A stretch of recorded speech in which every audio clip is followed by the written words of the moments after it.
Once the knowledge base has been created, the next step is to describe the objects of reality using Genexus objects. To identify these objects of reality, we recommend paying attention to the words used by the users. Back at the travel agency that requested the application, we were told that they want to record their customers, the tourist attractions they recommend, and the countries and cities they offer tours in. Based on this information, we identify 4 objects of reality to describe in the knowledge base: clients, tourist attractions, countries, and cities.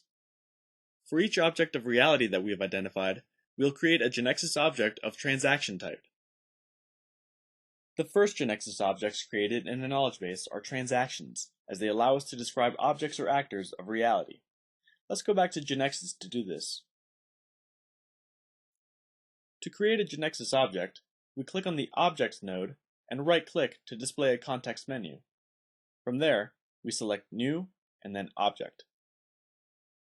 We choose this option and see the following dialog box to create a Genexus object, where we can choose the type of object that will be created. We choose the transaction object type and call it Customer.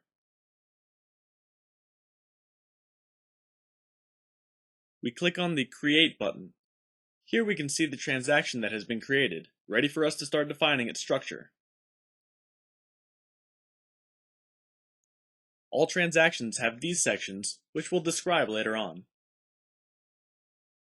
The transaction structure allows us to select the attributes or fields that describe an object of reality. At the travel agency, we were told that they want to record every customer's name, surname, address, phone, and email. Therefore, this data that must be recorded for each customer matches the attributes that have to be created for this transaction. So, let's start creating the customer transactions attribute. Note that the first line is created for us to enter the first attribute. Also note that an icon key is associated with this line. The reason for that is, in every transaction, an attribute, or set of attributes, must be set with identifier or key role. The concept of identifier or key attribute is aimed at uniquely identifying every customer recorded, or any object of reality. In other words, we will not be able to enter 2 customers with the same identifier value. We will now set the key attribute of the customer transaction. Since we're not required to save their passport or ID card numbers, which could be candidates for identifier roles, we will create an attribute called Customer ID. And soon, we will set it to be auto-numbered in sequence. Note that if we press the period key on the keyboard, Genexus automatically shows the transaction name as prefix in the attribute name. We only have to type ID after the customer prefix. We press the Tab key and choose the data type that will be stored for this attribute. Clicking on the arrow displays the data types available in Genexus. For this attribute, we will leave the default data type, that is to say, numeric of 4 digits with no decimals. We press Enter and start to create the second attribute. A new line is opened. And once again, we type period and complete the attribute name with name, that is to say, customer name. To set the data type stored by the customer name attribute, in this case, we select the character data type.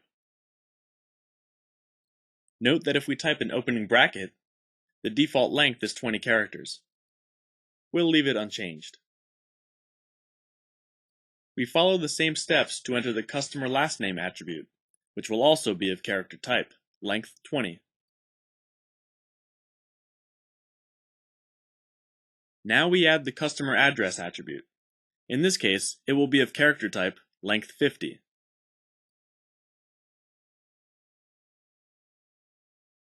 The next one is customer phone of character type, length 15.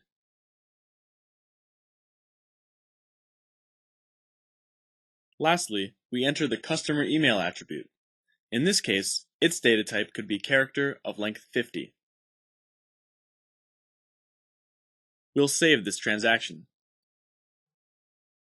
Note that an asterisk is being displayed in the Customer Transaction tab.